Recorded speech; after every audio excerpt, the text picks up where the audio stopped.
Thank you for joining us, everybody, and welcome back. This is part 2 of Salt of the Streets, episode 135. Yay.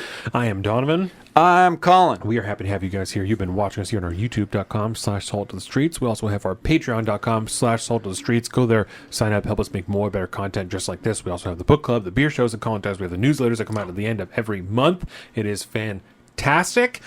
You can find all this at saltofthestreets.com, including our own personal social media. I am at Salt of the Street on Twitter and at alpaca_Donovan on Instagram. And Colin is at Big Bird Offie on both of those things. All those things right there. Yes. You got them. The first segment was Swell Blended, right? That's who Swell Blended is brought to you by. And part 2 is JP Bakery, or Leggings and Aprons on Instagram, all those things. So we'll be more squared away in the coming months. But go there, check out the content, and we will see what is going on. So... super jazzed With for the that. future. Part 2, we're talking about Jan 6th, Oathkeepers, Proud Boys. I gotta get my brain... And the saving of democracy. Yeah, that's right. I gotta get my brain straight. I felt fuzzy this whole episode.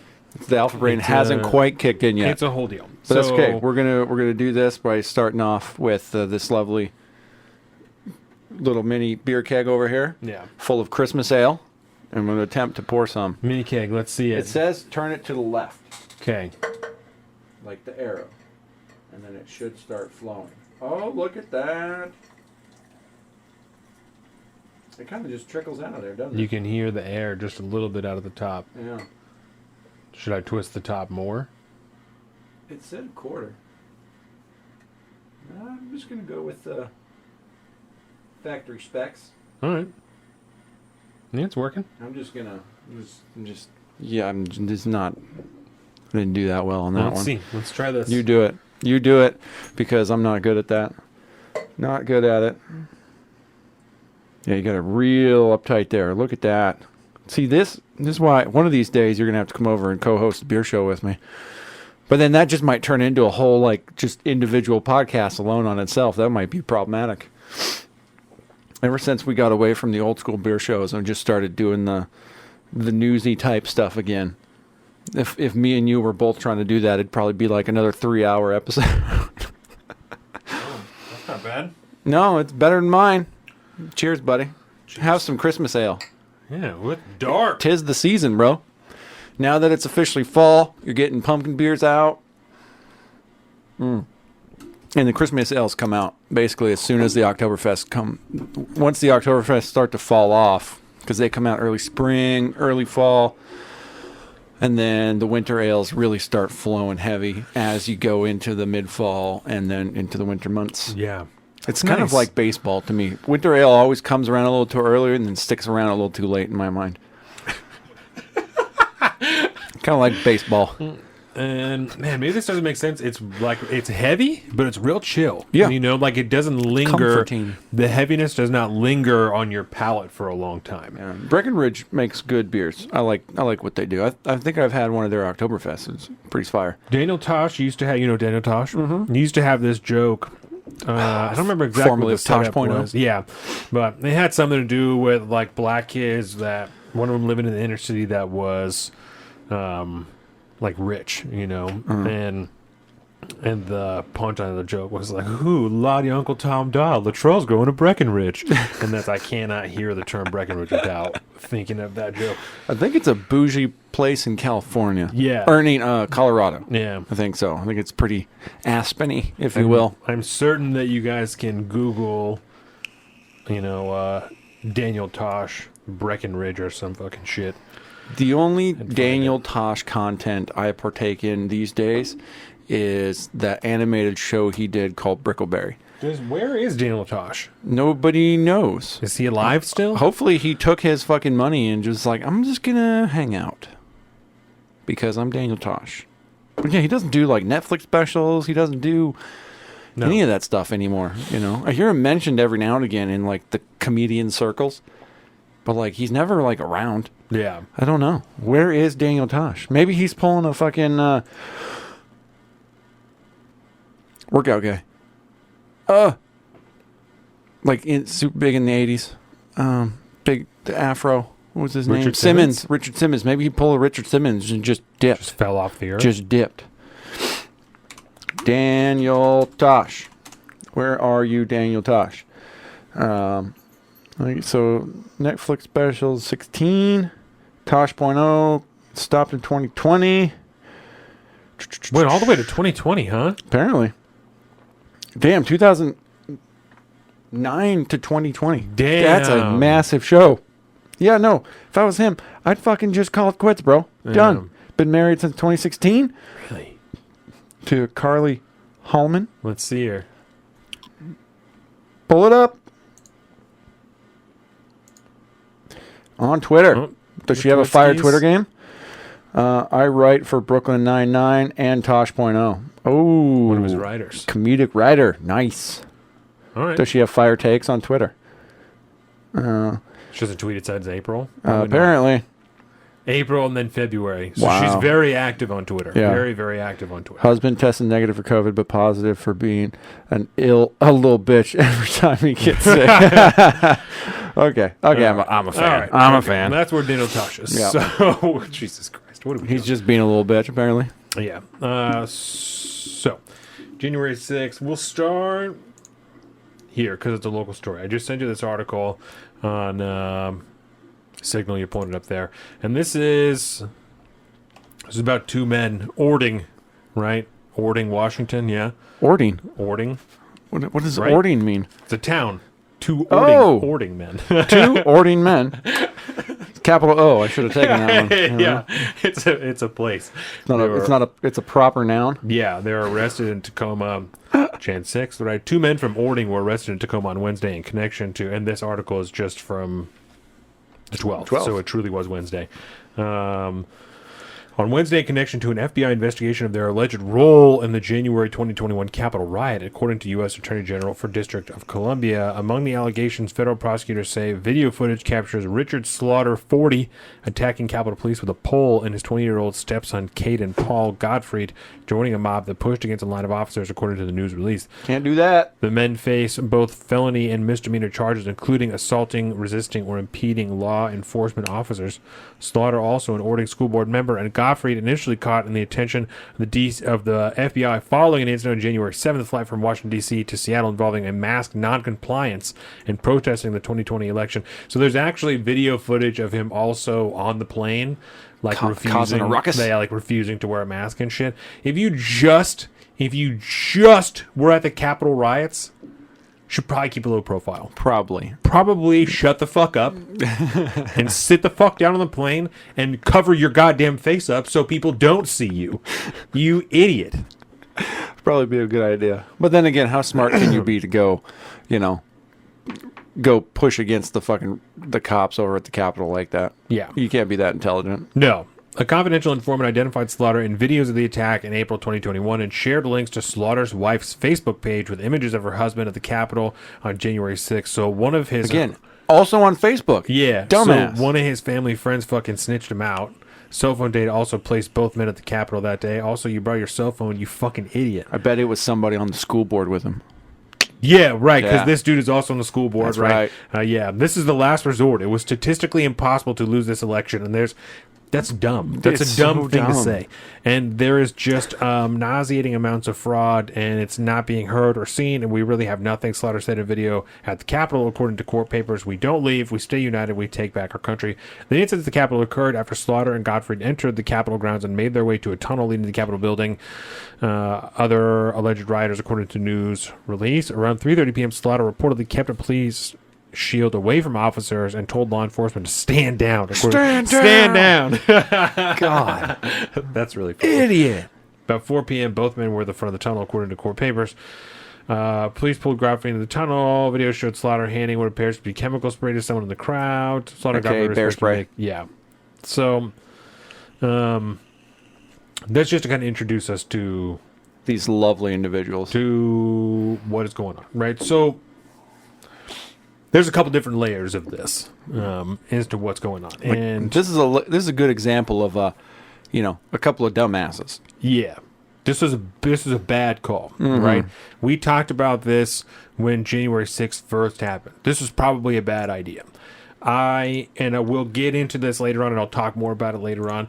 I 1,000% support the core at what they were doing, the ability and the right of the people to overthrow the government when it's become tyrannical. I don't support the reason why they did it. I don't think that it was justified in that manner. We've also talked about the sussness during the 2020 election. We've talked about that it in fact was not the most safe and most secure election that we've ever had. Right? It was definitely the most fortified. Yeah, so I just want to draw the line in the very beginning that we are neither on the side of January 6th, it was, 9/11, nor are we on the side of these guys are fucking patriots and I support them to no end, right? Yeah. No, we're pro-America, anti-government. Yeah, so we're following very much in the middle. Well, I can't only speak for myself, but I assume you'll follow the similar place very much in the middle of these two camps of exactly what I said earlier, supporting the core of it, but not the reason why they did it, right? Yeah. So the mainstream story of January 6th is essentially this, right? On January 6th, 2021, there was an attack on our democracy that was whipped up and led by Donald Trump, also coordinated, planned, completely orchestrated by Donald Trump. We narrowly escaped the fall of the government and the murder of multiple government officials. Not only was the attempted coup orchestrated and promoted by Donald Trump, but he also did everything that he could to push the riot forward and subvert the election in different government facets, right?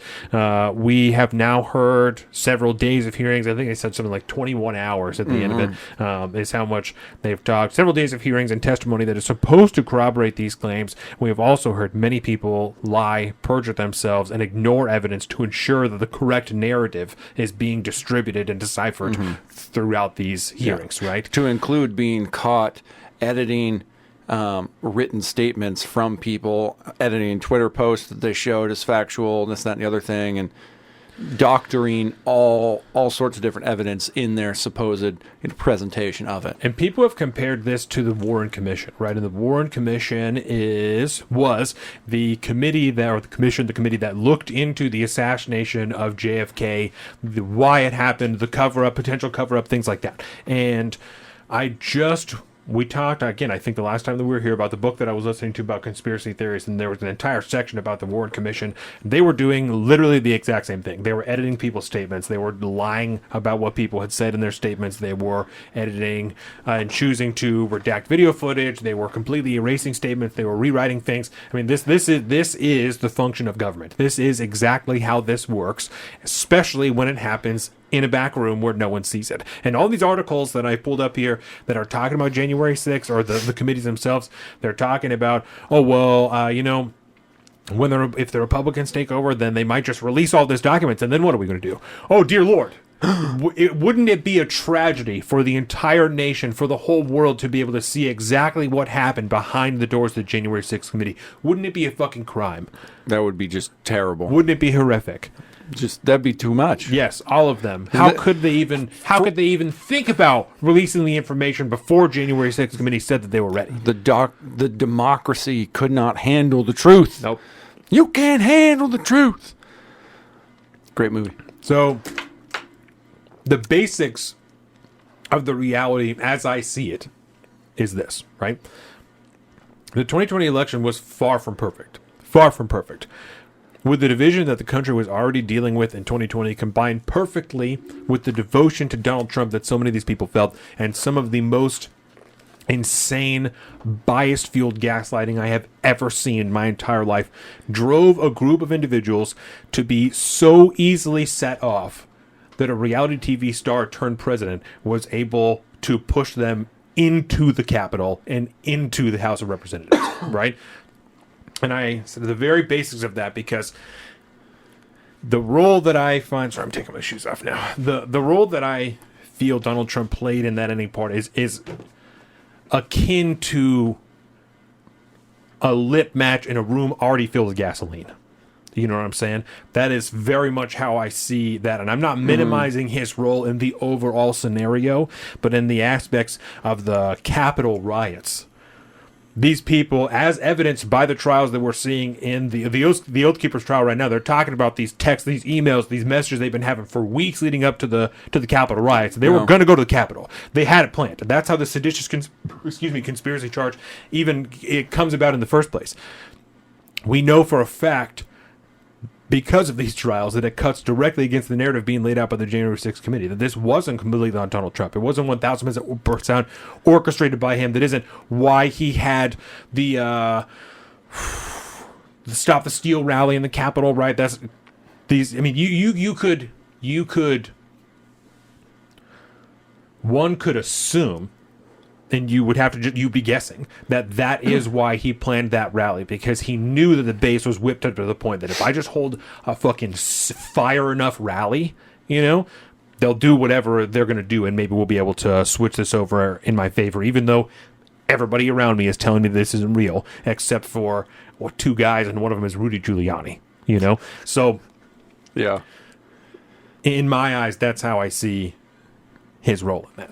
Almost as if he was used more than anything else. Like he was going to do what he was going to do, and the prevailing powers that be knew how to utilize that to make this look as bad as could be possible, depending on how all the outcomes would go. I mean, I definitely don't think that he's a victim. I definitely don't think that he's a victim, but not a victim, but he could be a useful idiot type tool to get somebody to to purposefully keep minimal security around, because the useful idiot might do something that'll guarantee he's never around anymore. Right. That kind of narrative I can see, which from some of the video they played themselves from Nancy Pelosi's daughter and her documentary crew like that could make you think that's what they wanted. Yeah, I mean, as far as, and we've talked about this already, as far as the January 6th riots themselves, right? Yeah. And we'll get into a little bit more of the details. That only happens because the powers that be, the elites, allow that to happen. Mm-hmm. That situation does not even come to fruition without them orchestrating the scenario, the situations, the circumstances that allow that to take place. That's Mm-hmm. the only way that happens. Yeah. We have some articles and stuff like that, but I want to start with the narrative about Donald Trump, right? His control over the crowd. So the underlying narrative of Donald Trump's control over the crowd completely removes the agency of the individual people to choose, right? And that's part of the issue that I've had with the January 6th deal in the very beginning, is that they have over 800 people that they've arrested for this, but they're putting the blame solely on Donald Trump. You're also charging people with seditious conspiracy, the Proud Boys, the Oathkeepers, like I said, the QAnon shaman, all these people you have hemmed up because choices they made, right? But in the January 6th Commission, you're saying all of this is completely Donald Trump's fault because you're trying to paint a political narrative, and also saying at the same time, but this isn't political at all. So maybe that's like a too reductionist of a view of that aspect, but well, it's almost like you would not want to focus on, there's a reason you're only focusing on one and not the others, right? Yes. You're not putting as much focus on, in the corporate press every day on all the rioters and all the people that are being hemmed up and doing all that. I mean, you have over 800 of them. You could spend every day going over all aspects of their lives, blah, blah, blah. You could do that. Or you could focus all of it on Donald Trump. And it's because it's political. Yes. Right? And it's all political, but at the same time, we started the last day of the hearings, whatever the guy's name is at the head of the committee, I don't even remember. Oh, yeah. He was saying, we know for certain that this isn't political because we have all this testimony from Republicans. But they have subpoenaed all these testimonies. So they legally demanded all these testimonies from people. So you don't really have a choice. If you said they have to show up and have to give testimony. You have no choice. That's not proof that this isn't partisan, right? Yeah. And again, this is evidence. It's kind of proof positive that it is. Right. And it's not that this isn't obvious to begin with, but I'm really just trying to lay it all put out. a deep underline of the fact this is obviously political. There's no way to escape that this is political, even if you just look at the base narratives that are being laid out, because they so directly contradict themselves. Well, and it's also, I think, it should be said that, it was designed to be that way from both sides of the party, of both parties. Because when they were forming the select committee, when Republicans offered, when Mark Meadows offered, their members to be on the board, it was all people that were definitely the loudest, most outspoken people about this from their side.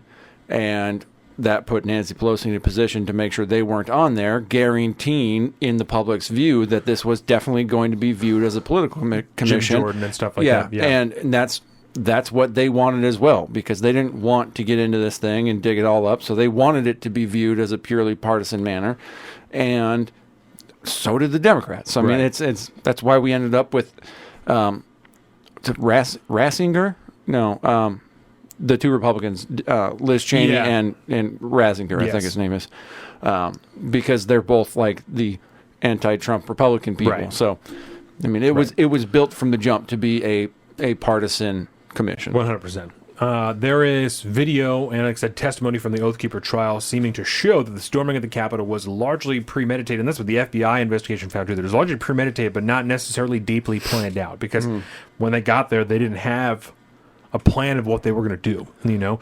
And even some of the interviews or quotes from the Oathkeeper trial is them saying, you know, my deepest regret is that I didn't bring any rifles with me. This is because they didn't know what they were doing. They literally had no plan other than we're going to go to the Capitol. The firearms that were there, and I have an article, I'll pull them up right now. We can actually talk about the weapons charges, but it's, so this, like I said, it was premeditated but not largely planned out. And if that's the case, like I said, Trump is, Jesus Christ, I have this written down, so I just read it in the wrong order. So that's, I fucked myself up. I love when that happens. Yeah, we've said since day one that this is not a random event, right? The people who attended Trump's rally were looking for a reason to do something. They were waiting for that extra push to get something done, and that's the people in Ording, you know, that are they're on the edge. They're waiting for something, and the moment that Donald Trump uses very calculated language to protect himself, but also nudge people in the direction that he wants to go to. That's all they're waiting for. You know, people there, I think it was just people from January 6th that were rioters that were there. And we thought Donald Trump was going to show up there. We're waiting for him to show up, you know. And you also had people, Cassidy Hutchinson and other people in the administration that claimed that he was trying to go there, that he grabbed the wheel of the limousine, and we talked about that type of stuff already. So I'm not going to get into that anymore. But crazy hearsay. Yeah, who knows how hard Donald Trump pushed to go to the Capitol himself. In the grand scheme of things, I don't see, even from a Donald Trump perspective, what that would benefit him being there. You know, it's just going to get him arrested. Something he's detained. Something is going to happen if he is there when all that is happening. If he truly did calculate this entire scenario, I don't know what he gains by going there in person for nothing to happen in the end. You know, only for people to get arrested in the best case scenario, or shot in Ashley Babbitt's scenario, potentially worse if it continues on that fashion. I don't see what the benefit with that would be. And I don't know if you stop me if you get into this in more broader context later, but you know, I just don't see, given what we know about Donald Trump and his time in office and his plans and all this stuff, I don't see him really being that much of a long-term, logical, deep thinker and planner. No. He's always been an off-the-cuff type of dude who just reacts and that's it. I mean, I don't believe for a second that this was something that was long orchestrated and planned by this man, because that would break every norm in his behavior that we have seen up to that point. Right. Like it would not make sense at all. It'd be very, very out of the norm. So I don't believe that for a second, that this was some long drawn out plan and he had this all planned out and it was all totally orchestrated. Okay, well, this would be a first. This would be a first time he was able to do that. Right. Which adds, you know, in on the opposite side of the scale. Yeah. So the last point that I have really, as far as the planning of the rally and the storming of the Capitol and stuff like that, I think that there's a lot that we have left to be learned, and this makes me think of the kidnapping plot for Gretchen Whitmer and stuff like that. A lot of the things that we've seen of how influential and involved the FBI have been in a lot of these terroristic plots. And I think information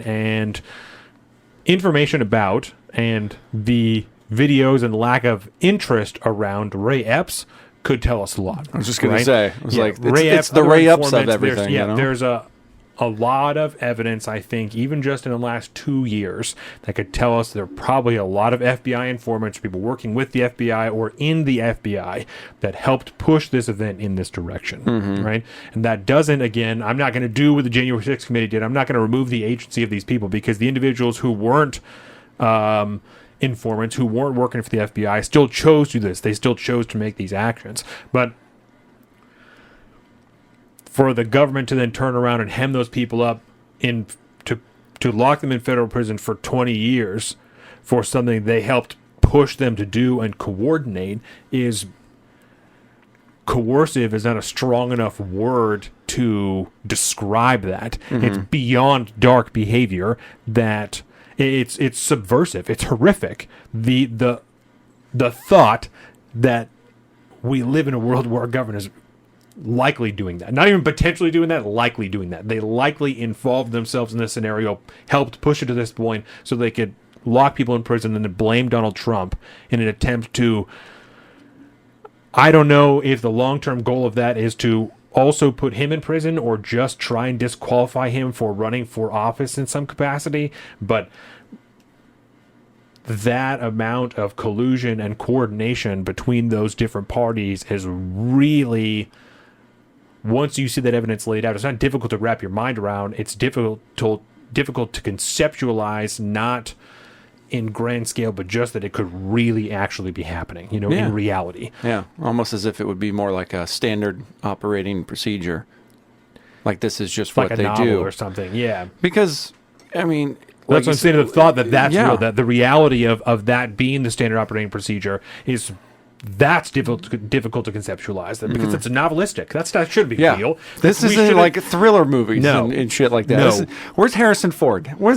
This is a political thriller. What's going on here? And these things, it's no longer like Alex Jones type of shit. Like all of that type of stuff, the Gretchen Whitmer stuff, all these different things, the shootings, even just the mass shootings that the FBI has known about, done nothing about. There's this amount of coordination it's not incidental anymore. This is real. All of that's happening, and you can't chalk it up to coincidence. So it's not even Alex Jones anymore. So I say that I underline and point out that part about the reality of it being difficult to conceptualize for regular people, for just an everyday normal person who's just sending their kid to school. When you see that in scattered articles throughout the corporate media, you don't really think anything of it, but it just a simple, we'll read this one first, and now read this one, now read this one, now let's talk about this thing that happened and tell me whether or not this makes sense, And I feel like it's harder to get to that place in your mind unless you factor in just the sheer incompetent nature of the federal government as a whole. I 100%. mean, it is way more believable to people like you and me that follow this stuff to understand that they're capable of doing this without really necessarily having a grand plan or an end goal in mind. These are all various cogs in the machine, all working the way they usually do with no true end in sight, where their involvement in this thing is going to be leading us to like where we ended up in Jan 6 or where we ended up with the the pursuing of Gretchen Whitmer's kidnapping and all this stuff. This is all just it's all these things moving towards that place without anybody really. There's no captain at the helm of the ship on this with a grand this is where it's going to end. It's like the pursuit of crime. You do these things to be there to gather the evidence, to witness the crime take place so you can lock these people up. While the whole time, and so you're justifying the means to get to this point, not really knowing what it is you're going to get on the back end. Because realistically, just with all the stuff, I feel like you have to remove yourself completely from the total and sheer incompetence of government and the nature of how it operates to assume that there's like a grand motive at play. Because the government ain't that smart and they're not that good at that shit. And they really do. We've seen, I think, a really great fictional representation of this, right? It is during and I've talked about this example before, is I think it's the report when the woman who was playing Gina Haspel is talking to the guys who have come up with the enhanced interrogation techniques, and she's saying it has to work because it's only legal if it works, right? People don't think about that because it's almost impossible to consider why would the government begin doing something they don't know what the end result is going to be, because the money is already flowing. That's why. Because the money is there. The moment the taps are open, they're going to go. They're going to go even if they don't know where they're going in the end. But by the time that you are 5 years down the road and you spent billions of dollars, you have to have an end result. Yep. And if you don't see one that's apparent, you're going to fucking make one. That's how you start to get to that point where we've been talking about this domestic terrorism for so fucking long. Something's got to happen. We have to see something happen because we've been dropping billions into it for how long now, right? Ever since Timothy McVeigh, ever since Ruby Ridge, we're hushing down all this stuff.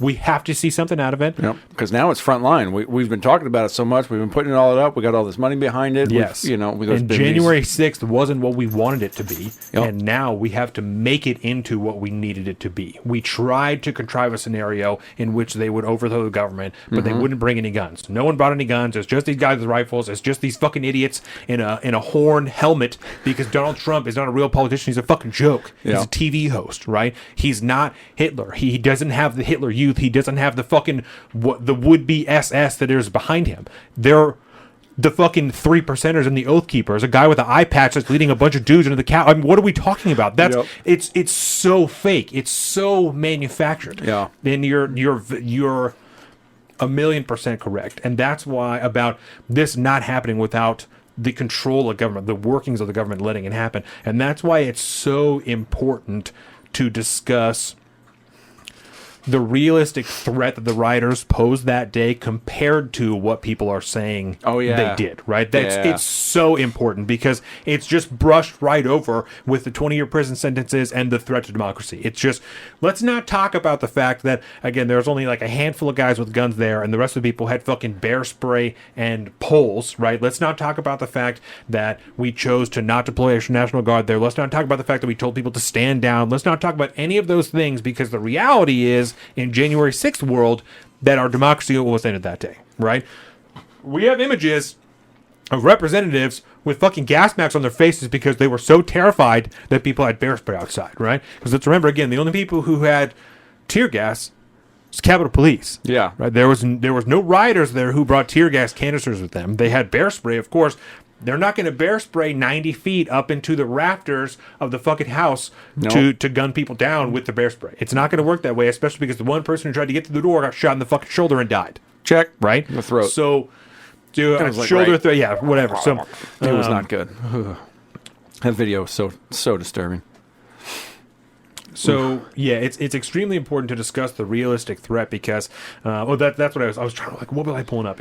I have an article talking about Jesus Christ weapons. This is from the armed insurrection. This is from CNN, right? And so I'll send you this article and we'll read through it. We can talk about the armed rioters that were there, so we can all have a realistic understanding of the threat that our democracy faced on January 6th, right? This is from CNN. So they're going to include literally everything they can. This is from July 28th, 2021. So I could have looked up a newer one. 6th. I will own that. So if there's a newer one that changes this, but I think they probably would stick to this pretty closely. Washington, the question of whether rioters were armed on January 6th has been among the most debated issues surrounding the insurrection, with some Republicans claiming the assailants were not armed, despite court documents alleging otherwise. During Tuesday's House Select Committee hearing on January 6th, we got fresh details and firsthand accounts from four police officers who came face to face with the rioters and the weapons they brought, once again debunking the false narrative. So, debunked. Weapons, right? Weapons is a very general term, so we need to make sure that weapons is the threshold that we're working with. The pen the Colin is holding could very well be used as a weapon, right? Yeah, this bottle, 100%. Yes. This kill man, easy. Kinzinger, that's the guy. Kinzinger, yes. There it is. Republican Representative Adam Kinzinger of Illinois, one of the two Republicans. Speaker Nancy Pelosi chose to serve. Deborah. Oh yeah, you will understand why we're using CNN because we're painting their bullshit narrative. Yes. Who Nancy Pelosi chose to serve in the committee ridiculed the idea that January 6th was not an armed insurrection and asked the four officers testifying to respond to that claim. In February, Ron Johnson of Wisconsin made waves for questioning whether the events of January 6th were really as violent as they appeared and suggested it wasn't an armed insurrection. In May, Representative Louis Gohmert of Texas claimed there was no evidence the riot was an armed insurrection, and that not one person has been charged with bringing a firearm to the Capitol. And we've talked about this before too, right? As far as the violence goes in the Capitol, there was the tunnel, right? There was some rioting in the tunnel. There's some pushing and shoving. There were portions of the Capitol in which there was violence. The idea that all of the people there were there and were being violent is ridiculous, because the amount of video footage that we see people fucking walking through, the video footage that we see of people interacting peacefully with Capitol police officers and being let into certain sections of the building, it's ridiculous. It's absolutely ridiculous, right? Yep. Weapons used. The U.S. Capitol Police Sergeant Aquino Gunnell told Kinzinger that common things were used as weapons, like a baseball bat, a hockey stick, a rebar, a flagpole, including the American flag, pepper spray, bear spray. The rioters had all these items, Gunnell said, used to attack us. Those are weapons. Ban them. Certain. Ban them all. As CNN has reported, rioters also used knives, stolen police shields, a stun gun, fire extinguisher, and more. In the beginning, they said that they killed someone with a fire extinguisher. Yeah, I was going to say, of course they dropped that in there, which was confirmed to be bullshit. Hand-to-hand combat led to more than a dozen officers being sent to the hospital, some of whom had bone fractures and concussions. I'm not justifying the use of violence on other people. You shouldn't be doing that. This was an enormous mistake by all these people here. You are getting your comeuppance in the sense that you are being charged with assault because you assaulted people. MTG said it was a terrifying day. I really liked her until she said that. She probably really didn't know fully what was going on either. She just heard the commotion, saw all this stuff, and who knows? Yeah. You know. But she's going through divorce, man. She's going through hard times right now. All right? Firearms. So far, with the investigation still ongoing, 3 individuals have been charged for allegedly bringing a gun to the Capitol. 3. Yeah. 3 of them. Specifically because you can't have firearms in D.C. That's just not discharging a firearm. Nope. Not improper use of a firearm. Just possession. Yes. Not flagrancy. Not brandishing. Not anything. One might say for trying to just uphold your Second Amendment right. For possession. We talked about this. I don't go fucking anywhere without a gun. Yeah. I don't unless there is gun-free zone my ass. Unless there is physical infrastructure hindering me, prohibiting me from doing so, I'm going to carry a firearm. Right? Friday, or not Friday, doesn't matter. Soon, like my brother-in-law's getting pinned. You know, he's being a chief. I have to go on base. Can't carry a gun on base. Can't carry a gun on base. Unless there is physical infrastructure hindering me from doing so, I'm going to carry a firearm. I don't care if I'm going to the fucking Capitol. I don't care if I'm going to anywhere. Unless there is physical infrastructure hindering me from doing so, I'm carrying a firearm. Yeah. Right? So go to the courthouse. Can't carry in the courthouse.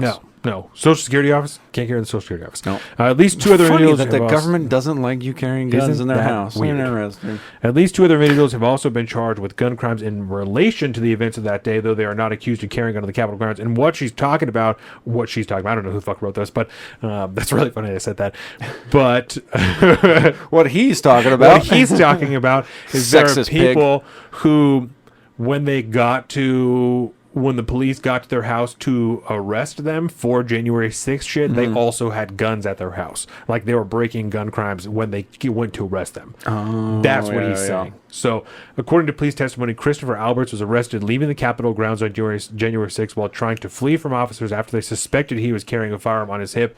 Albert was carrying a loaded pistol and 25 rounds of ammunition, according to court documents. 25? Heaven forbid. Lord. Guy Ruffett has been charged with illegally bringing a handgun on Capitol grounds on January 6th. Ruffett allegedly told family members he brought his gun with him in the Capitol attack. Dear Lord. He brought his gun with him, Colin. Heaven forbid. Because Lord knows there was fucking chaos that day. Stop. I'm not even going to be like, there was fucking chaos. That was absolute fucking chaos there. And if you think you're going to go to the Capitol in a riot, in some type of large mob, it's ignorant to not bring a fucking gun with you. I mean, come on. It's stupid to not be armed if your intent, even as convoluted and ridiculous as it is to try and take on the federal government. Don't be fucking stupid. Yeah. And if you're trying to say the government was almost turned over, you just said 3 people had pistols on them, right? Let's go to the third one. Another individual, Cleveland Meredith Jr., is accused of possessing a pistol and a rifle without a registered firearm. Mark Ibrahim, who at the time was an off-duty special agent for the Drug Enforcement Administration, has been charged with bringing his service weapon on Capitol grounds during the insurrection, as well as lying to the FBI about why he was in the Capitol. He's one of your own guys. He works for the Alphabet Agency. He's a DEA agent. And the DEA, too. I mean, come on. No guns. Wow. Absolutely unacceptable. So this is the other ones we're talking about. Another individual, Cleveland Meredith Jr., is accused of possessing a pistol and a rifle without a registration of any firearm in Washington, D.C., which were recovered by the FBI a day after the insurrection. According to an officer statement, the individual arrived too late for the Capitol riot and talked about killing Pelosi next conference. So he wasn't even there. Didn't even go there. He was too late, but he had text messages and a gun. Yet another person, Lonnie Kaufman, is accused of parking a truck filled with 11 homemade bombs. Listen, I'm not defending this shit. Whoa. Right? A handgun and an assault rifle 2 blocks away from the Capitol for several hours on January 6th. Most of these defendants have pleaded not guilty or saying they'll fight. There was another guy. Well, you didn't lead with that one, man. That one's like, Right. Come on, man. You had a van full of explosives. Yeah, Come on. Let's click on it. Let's see what he's got. Yeah, let's see. Let's see. Because I mean, if he's got like 12 bags of fertilizer in a van, I have questions now. Yeah. But if he's got pipe bombs and shit, I'm like, all right, well, yeah. 11 homemade bombs, an assault rifle, and a handgun 2 blocks from the Capitol. Again, though, what's a homemade bomb? Yeah. I want to know, CNN. Let's see. They don't have to do anything. They don't have to go into detail because that's just scary to them. They just say that and they get what they want. It doesn't just says bombs. Yeah. It just says 11 homemade bombs. So Don't be doing. he had don't be mason bringing jars bombs. filled with melted styrofoam and gasoline. Napalm. So there you There go. it is. Got some napalm going on. Yeah, federal investigators believe that the combination, if exploded, would have the effect of napalm insofar as it causes the flammable liquid to better stick to objects that it hits upon detonation, Yeah, according to the court records. Police also found cloth rags and lighters. The court document said those items and the explosive-filled mason jars in close proximity to one another constitute a combination of parts that could be used as a destructive device. Yeah. Well, first of all, napalm is not an explosive device. Right. It it's burns. an incendiary agent. Yes, it's an incendiary agent. It burns and it sticks to you. I mean, this is the stuff we sprayed on all those people in Vietnam. Yeah. That's not a bomb. First of all, He also had a handgun. fake news. Handgun, an M4 carbine assault rifle, along with the rifle magazines. Wait. We hit an M4. That's what it says. But Where do you get an M4 without stealing it from the government? right. I don't believe any of this. I'm surprised they didn't say AR style rifle, an Yeah. AR-15 style assault rifle. Yeah. I'm not sure how. But they're calling napalm bombs, so I guess that kind of sets the stage. When police found and searched him about a block away after us, Kaufman was also carrying a 9mm handgun and a .22 caliber handgun in each of his front pockets. None of the weapons found in his truck or in his purse were registered to him. Maybe he stole them. How do you get a fucking M4 though? Yeah. And that has to just be a mistake. It has to be a to mistake. be them fucking idiots. Yeah. People that, tell me you don't know anything about guns without telling me you don't know anything about guns. Yeah. Okay, so He's a Fed. that could be it too. that actually would make more sense. I was trying to find a way around it. I was trying to find a way around it. I mean, so he could have been like a natty guard guy that had access to an armory. stole it somehow. Somehow. Or he could be a Fed. You're walking off with an M4. You're doing pretty fucking good. You're making napalm. Okay, so the point being, right, and then the other weapons that we've heard about are also during the Oathkeeper trial. In the Oathkeeper trial, they're saying they had small weapons cache. One of the guys said, I haven't seen that many rifles since I was in the military. But that could be like 7. That could be 7 rifles in one area because how often do 7 people all have their rifles in one area? I was like, that sounds like a weekend shooting event. It's not... You could bring someone off the street, to one of our range days, and they would say the same thing. Never seen this many guns in my Never life. seen this many guns before. Well, there's only 3 people here, and we all brought some of our guns. Yeah. So I don't know what to tell you. This is America. So, so during the Oathkeeper trial, one of their piece of evidence is that they had a small weapons cache in a hotel room on the other side of the Potomac in Virginia, right? And those people were supposed to be a quick reaction force for something went hairy in the Capitol, and they had to come over with guns. So those are the only guns, and I'm saying only, and you'll understand why, only guns even alleged of being at the Capitol or near the fucking Capitol that day, right? This guy with the truck bombs outside, because it sounds like he was kind of on his own shit. Yeah. If he's going there with all these bombs and shit, right? Seems a little heavy. My question then, right, is I seem to remember, I don't know, a dozen times or so in which Joe Biden was saying the only way, our dear president, right, was saying the only way that someone could overthrow the federal government is with F-15s and nukes. Yes. But we're still somehow supposed to believe that our democracy was just a dick hair from being overturned when the only even rifles that were said that they're claiming or anywhere near were on the other side of the Potomac. Don't worry. And there's one guy in a truck. Because immediately after saying that, the White House probably walked it back and was, we don't listen to Joe Biden on this one because obviously anybody can take over the Capitol with a handful of handguns. Yeah. Yeah. That's all that it takes, right? Especially on any given day. So, and even Sunday. Let alone a day in which everyone in the Capitol knew something was going to be happening, right? Because this rally had been announced for a week at the very least, right? So security force had been called for and denied, and there was already barriers established at the Capitol, right? So people knew that things were going to be happening that day. Yep. Oh, but still, somehow, some people with some rifles on the other side of the river were able to just barely, almost overthrow our democracy. I can look this up, but I don't know if you remember when. Oh fuck! Because they talked about this on IRL last night. I totally spaced it. But when was it that Nancy Pelosi was asking for crew-manned machine guns? Was that Supreme Court? Sure. Was that? I think that was Supreme Court. Okay.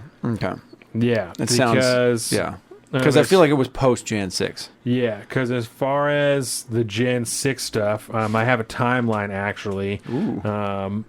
Of how some of this stuff went down. And so on December 31st, Washington, D.C. Mayor Muriel Bowser and Dr. Christopher Rodriguez, the D.C. Director of Homeland Security and Emergency Management Agency, delivered a written request to the D.C. National Guard support of the D.C. Metropolitan Police Department for the rally, according to the Pentagon timeline. And in her letter, Bowser says, no DCNG personnel shall be armed during his mission, and at no time will DCNG personnel or assets be engaged in domestic surveillance, searches, or seizures of U.S. personnel. So they were asking for assistance, but not in surveillance, searching, seizing, or armed assistance, right? Which is the same thing the Capitol Police were doing. They were not armed. They had like truncheons and shit like that, but they did not have guns, right? The same day, Democrat Rep. Maxine Waters has an hour-long phone conversation with Capitol Police Chief Stephen Sund to express her grave concerns about proposed security for the rally, given that several right-wing extremist groups were expected to be in attendance. Waters says Sund, who did not request National Guard backup prior to the day of the riot, assured her the Capitol Plaza would be absolutely secured and the rally attendees would not be able to get inside or on top of the Capitol building. So let's see. That didn't work out so well. And I mean, besides, we've seen the pictures of the feds at the rally anyways. I mean, they were all there with their khakis and their Oakley sunglasses on and their short haircuts and definitely not drinking beers because about the only ones there not drinking beers. Yeah. So Thursday, December 21st, and this is the timeline that's actually from, who the fuck did I say? This is from the Department of Defense. So on Thursday, Muriel Bowser and Chris Rodriguez deliver a written request to the D.C. National Guard for support of the Metro Police Department. On Saturday, January 2nd, the acting Secretary of Defense confers with the Chairman of the Joint Chiefs of Staff and the Secretary of the Army on the mayor's written request. They're talking about it. They're considering it. DOD confirms on Sunday, the next day, January 3rd, DOD confirms with U.S. Capitol Police that there is no request for DOD support, even though there is. Right? It happened. But don't worry about it. Don't worry about it. The acting Secretary of Defense meets with select cabinet members to discuss the DOD support to law enforcement agencies and potential requirements for DOT support. And then they meet with the president. The president concurs in activation of the National Guard to support law enforcement. On the 3rd, Donald Trump, right? Because, again, one of the claims from the January 6th committee is that he never called for the National Guard. Yeah. And until even that day, he never even called for it. It was other people who did it. On the 3rd, he said, yeah, go for it. Yeah. Go for it. Do it. It's fine.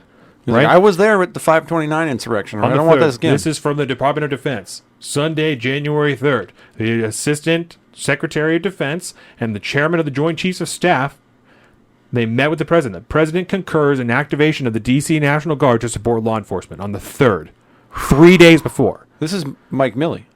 Yes, Mark Milley. Mark Milley, yes. yeah. Yes. On Monday, Fucking the MilDOT in Capitol Police confirmed there is no requirement for DOT support in a phone call with the Secretary of the Army, right? Even though the President's already okayed it, it's there. Yeah.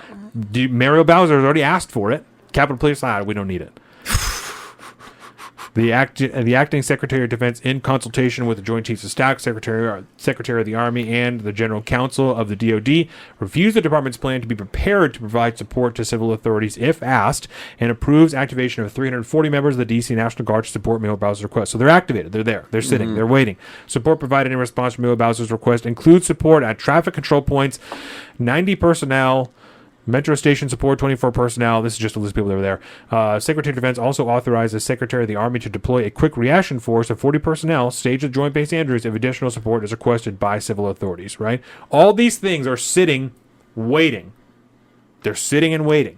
Already approved as well. Approved. No approval necessary from the president, right? They don't have to ask him because they're already sitting and waiting. Because that's been a narrative. Yes. Why Even didn't from Trump ask for this? He could have called them in. Even why didn't they ask the Secretary of the Army? Because they were already sitting and waiting. There's no need for that. All it takes is the Capitol Police to request these assets for them to be deployed.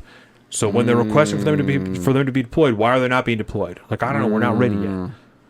I don't. Because none of this shit makes any sense, right? Tuesday, January 5th, the day before, Mayor Bowser delivers a letter addressed to the acting Attorney General and Secretary of Defense and Secretary of the Army, confirming there's no additional support requirements from the DC from the DC.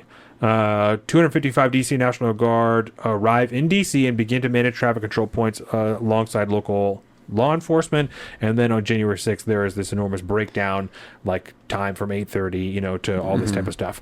So in 8:30 in the morning, they were reviewing a plan to support law enforcement agencies and request an exercise regarding DoD contingency response options. So, I mean, the idea, this is, maybe it is 9/11 all over again, because they're fucking training for the shit the morning of, and they're still like, I don't know what happened. I have no idea what happened. I don't know how any of this happened.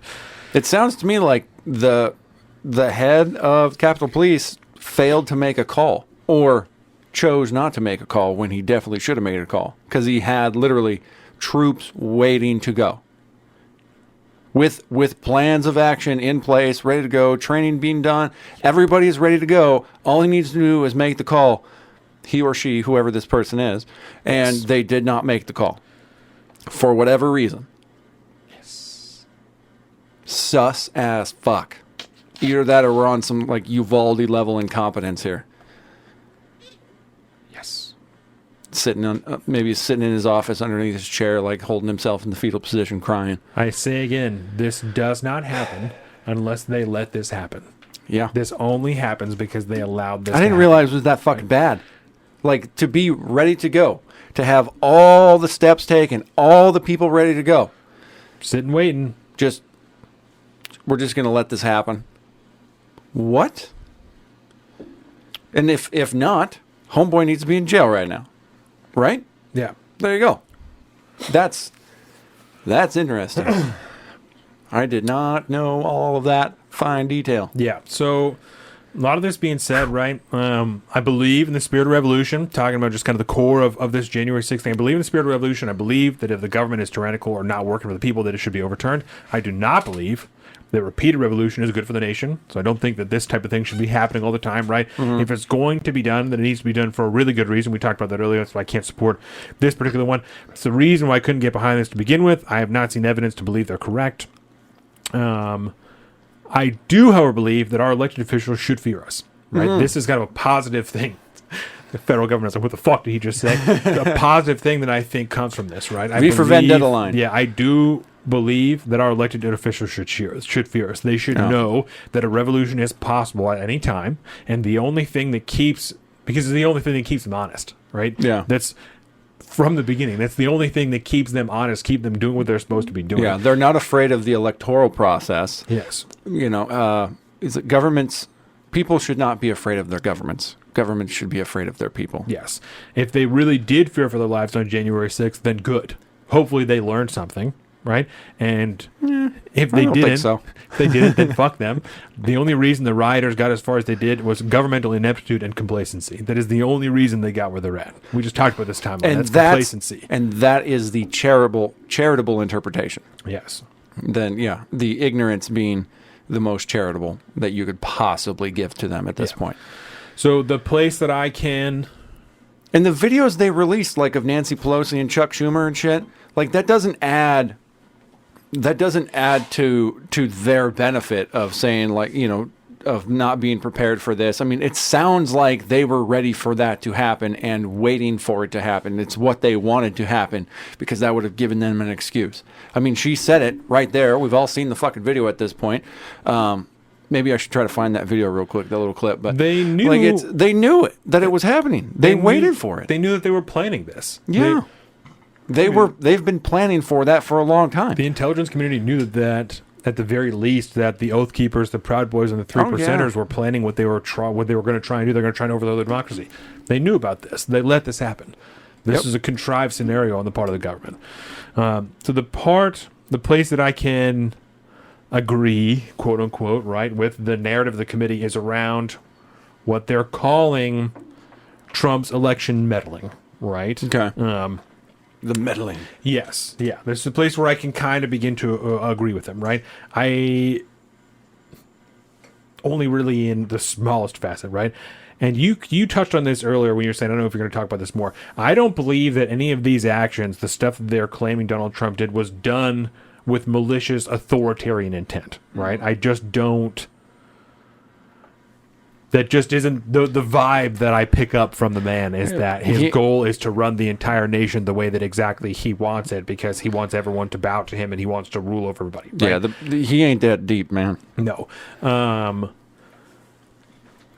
I think that Donald Trump would have bet anything in the world that he was going to win that election. Yeah. And I think... He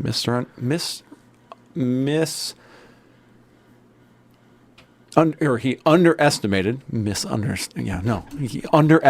the ability of the machine to fight back. And I wouldn't be surprised, and I don't think he would ever admit this, I wouldn't be surprised if he was legitimately in like a little bit of psychological shock the day after the election that he didn't win. Mm. When the reality is setting in for the people in his camp, and his daughter, his son-in-law, the other people in his inner circle that are telling him, it's done. Like, it's done. We didn't win. Over, bro. It's okay. It happens. Like, we didn't win this time. It's over. We got to stop doing what you're doing. You know, I wouldn't be surprised if part of that is shock. He's like, that's not true. Like, that's impossible that we wouldn't win. I don't believe you. And I can see that. When you mix that with the Rudy Giuliani and the people that are whispering in his ear that are like, no, you definitely fucking won. Not only did you win, we can prove that you won because the My Pillow guy's getting after it, fucking City Powell's getting after it, all the people are doing it. And the moment they're not doing it, they look crazy, he cut him. Right? Yeah, he was doing that the whole time. Like, you're fucking great. We're done. Get this person out of here because they're making us look like shit. Right? Donald Trump believed without a shadow of a doubt that he won the 2020 election, right? And I truly believe that during the fake elector scandal, that he was being told by people he trusted that he had lost the election, but 2 or 3 people in his ear were telling him that there was still a path, and he's gonna find one if it exists. Yeah, you know, because he's so deeply believed in it, whether it's the shock, ineptitude, ignorance, whatever it is. I would say inexperience. Somebody tells him about the Nixon alternate election system, situation. He goes, "We have alternate electors. Let's do this." Yes. All right, let's do it, man. Let's run with this because they did it before. That's how Nixon got elected. Boom, bang, bang. He doesn't 100%. know the depth of that or how that works, and then he says, "Do it, people. Let's make sure that this is done right. If we got alternate electors and we could take this, let's take it." And this is why I get so pissed off about this fake elector scheme. How do we know that there? I mean, I don't know about that one, in depth that much to like know if there was some true form of illegality with the alternate slate of electors and this, that, and the other. I don't know all the ins and outs because even the Nixon thing was weird. Yeah, but it worked out in their favor at that point, and so I still don't quite get that one. But I don't like, especially because I don't trust the fucking corporate press, but. When their whole tilt is the illegal, fake elector scheme. I was like, well, how do we know it was fake? How do we know it just wasn't disingenuous? Right. And that could have been presented to fucking Pence and he would have been like, this is stupid. We're not doing this. I don't know what you're talking about. Because all the evidence points to the fact that he would have done that. Yeah. The fact that he showed up later that day after he supposedly almost lost his life, still counted the votes out anyway. Yeah. We're fucking doing it. Yeah. Well, I mean, I guess it Seems to dovetails indicate right with that he would have done that. the narrative of all these people voting against the certification of the election when everybody who's on the losing side generally does that shit every fucking election anyways, going back for decades and decades at this point. It's natural practice to sit there as the losing side, the losing political party, and have a gang of folks being like, I refuse to certify this.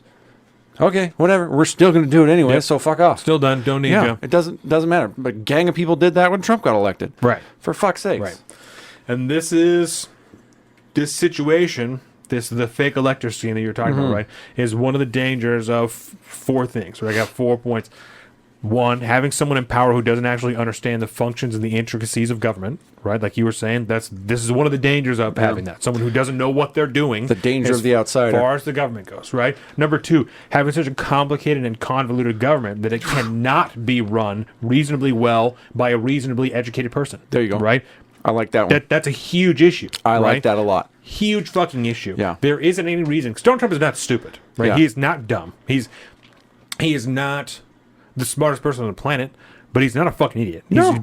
Seems to be a very intelligent person that says some wild shit. Yeah, he's found a way to get to where he's at. Yes. He had a nice start, but he has exponentially increased that thing and made himself president at one point. There isn't a reason in the world that someone of Donald Trump's intelligence shouldn't be able to run that office. Yeah. There's no reason. And when we get to that point, there's a problem with the government, not with Donald Trump. It's not the quality or the caliber of person. I mean, that's a whole other issue in and of itself. Yeah. That is a systemic failure Yes. of the government machine requiring somebody to come in and become a part of that machine in Yes. order to understand its intricacies and its complexities to the point that you can control and bend all the various levers of power and control so that you can get that elected office. That is a problem. Yes. Huge problem. I like that a lot. That's So that's a huge fucking issue. problem. And as far as localized to this time period, number 3, shifting election policy so close to the election date when you're changing the rules fucking 3 weeks before the game time. Yep. This is gonna be a problem, right? You invite this type of shit when you change things and you do stuff. Pennsylvania, right? That's so. People are like, oh, that's so stupid. Even fucking soccer, it's like, oh, no, that's so ridiculous. Blah blah blah. The courts ruled. That's fine. You know what I'm saying? That's a legitimate constitutional dispute. That's not like, oh, that's so silly. That's a legitimate constitutional dispute that we're talking about. We're talking about the evidence that we've gone over a million times. These are legitimate disputes, right? When you shift election policy so close to the game time, you invite this. Yeah. You ask for this. 100%. Number 4, gaslighting the entire nation about election integrity, right? When you go from 2016, you're saying the Russians fucking hacked our shit and they fucked everything around and the ads and the rubles and all the everythings and they changed the stuff and they did all the things. And then in 2020, when all you the only reason Donald Trump is president is because Russia's helped him. Yes. Russia helped him win the election. And then between 2016 and 2020, the only real thing you do is make it easier to vote. And then you say, oh, but this one is the most secure and safe election we've ever fucking had. That's a lie. That's a bold-faced lie that you're telling to everybody. Not only are you telling that lie, I'm going to force you to tell that lie, and I'm going to remove you from the fucking internet if you don't tell that lie. If you say anything other than that, I'm going to fucking pull you down. That's what you did.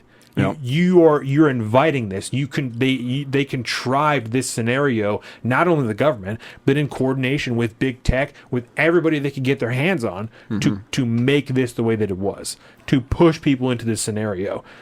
You did this. You asked for this by playing this out in the fashion that you did, and it just so happens to be quote unquote in the middle of a fucking pandemic where people were locked in their house for 2 years.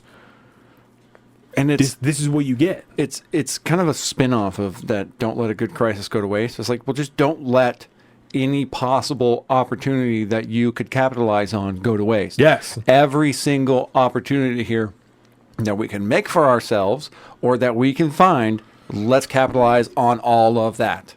We could put into place all the measures we want to, but as soon as we see an angle where we don't have to like pull the lever on that, then we just don't pull the lever on that. We'll see what happens. Let's take advantage of that, because then we got something to go with afterwards. Let's run with this, because now even though we are the ones that put this entire scenario into play here, that we allowed this to happen, we can just tell this story for the next fucking 20 years, and we are guaranteed power. Done. All we got to do is just sit there and talk about it, because, I mean, we've already painted Orange Man bad. Jeez, we've labeled... He's the worst. We've labeled him a Nazi thousands of times. He's Yes. the worst. We can just ride this thing all the way home. Done. Not only is he a Nazi, everyone who follows him is a Nazi. Yep. Or at least a violent domestic extremist. Yep. Yeah. At the very least. Yeah.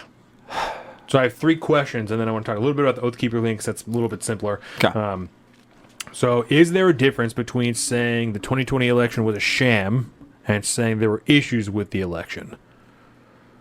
Ooh, is there... God, it just depends on the context. But I would say no, because the election was a sham, because, again, legally or extra legally, every angle you could make to make it, more in your advantage. It certainly wasn't like the most neutral election ever done. I mean, there were so many different factors that weighed into one political party coming out on top compared to the other. I mean, no. I think it's 100% you could call it a sham and not necessarily be saying it was a fraudulent election. You could say it was sham. It was fucking bullshit. It was probably one of the worst elections we've probably had since the one where they basically drew a name out of the hat.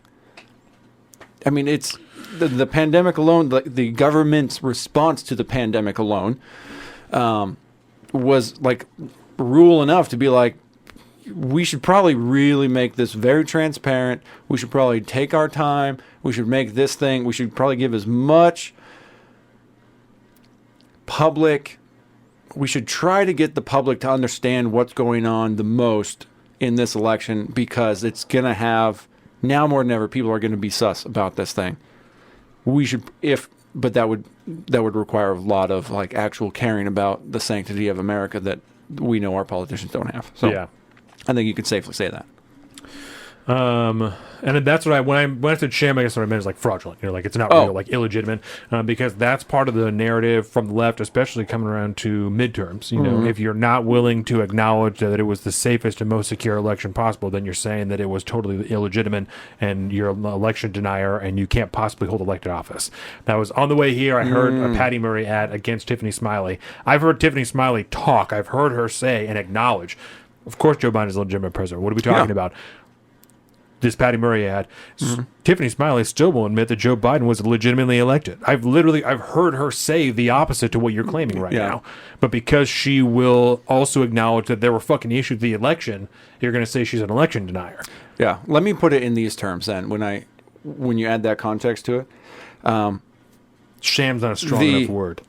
The fact that the Electoral College's votes in various states aren't necessarily direct reflections of what their populace want, every fucking election is a sham. Yeah. Done. Superdelegates, fuck off.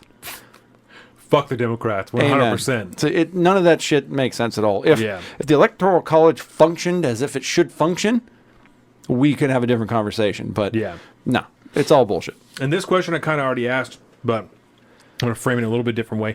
How can we go from vulnerable and compromised during 2016 to the safest and most secure election in 2020 when all we did was make it easier to vote? And this same question goes in reverse for Republicans, right? Who said 2016 was fucking totally legit. There was no issues. That was on the the up and up. And now 2020 we're like, this whole fucking system is horseshit. This whole system is fucked up from the top down, right? Yeah. How can both these things be true at the same time? Because a broken clock can be right twice a day. That's exactly why. It's because it's all fucked up. Yeah. And then it just, whoever wins, you get different reasons for saying it's fucked up. I mean, there's too many people, bro.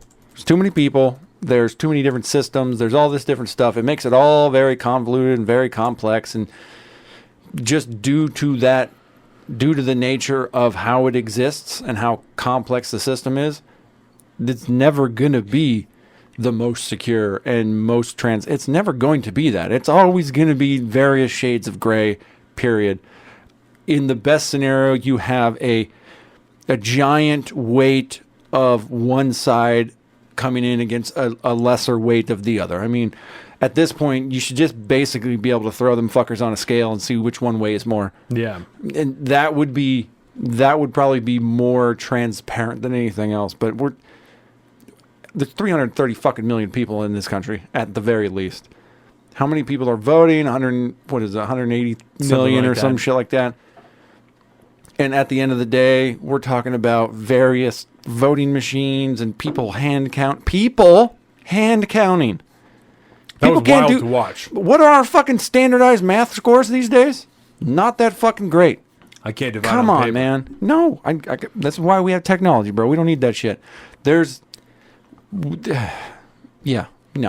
Everybody has their own excuse. Like I said, a broken clock is right twice a day. It's all fucked. It's going to be fucked. It's still fucked. My last question, real toss-up for you, right? These people can't actually care about the preservation of election systems, right? Because they're not even willing to address the legitimate concerns that we've talked about, the very simple legitimate concerns that we talked about, people that are, we call that election or ballot harvesting, and the people that are paying for people to fill out their ballots and vote certain ways. Mm-hmm. The questions with the voting systems themselves, the actual voting machines, right? These people can't actually care about election integrity, right? No, of course not. No, man. I mean, they all have their narratives for if it doesn't go their way, or if it does, or, they have contingency plans for whatever scenario pops up.